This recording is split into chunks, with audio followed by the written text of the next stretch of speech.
देखिए, इस पर हम लोग कल एक प्रेस कॉन्फ्रेंस करेंगे। सभी मंत्रियों को कहा गया है कि अपने क्षेत्र, अपने राज्य और अपने विभाग के संबंध में 11 साल की जो उपलब्धियां हैं उसको गिनाया जाए, कहा जाए।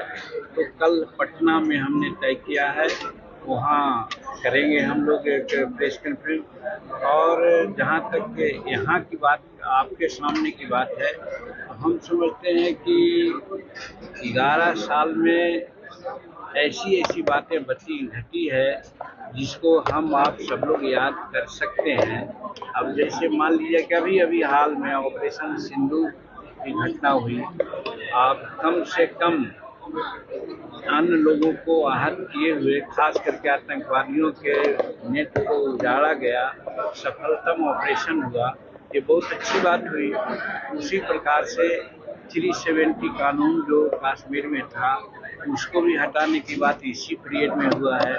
वहाँ चुनाव हुए, वहाँ आज मंत्रिमंडल गठन हुआ है, काम कर रहा है। फिर आपने देखा कि 3 तलाक की घटनाएं हुई, उससे सभी अगल बगल के मुस्लिम राष्ट्रों में भी 3 तलाक नहीं हुआ करता था। भारत में 3 तलाक की बात थी, उसको इस सरकार ने हटा करके मुस्लिम परिवार के महिलाओं के लिए एक सुखद संदेश दिया है। ये हम लोगों का जो है।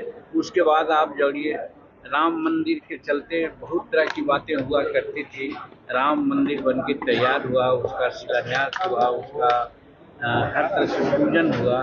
तो एक बात, तीसरी बात और है, आर्थिक जगत में आप देखा जाए 2014 में हम लोग जब सत्ता संभाले थे, यानी नरेंद्र मोदी संभाले थे, तो भारत का आर्थिक पोजीशन 13वां या 12वां था।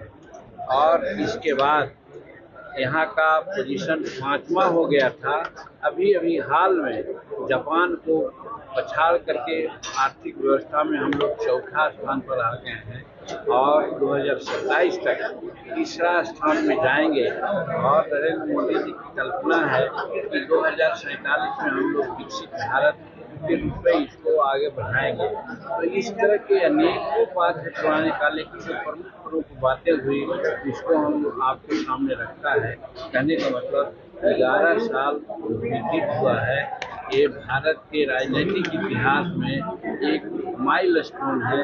और हम समझते हैं कि 2047 का जो संकल्प है नरेंद्र मोदी जी का, सबका विकास, सबका साथ, सबका प्रयास से हम लोग विकसित भारत को विकसित भारत के रूप में परिणत करेंगे।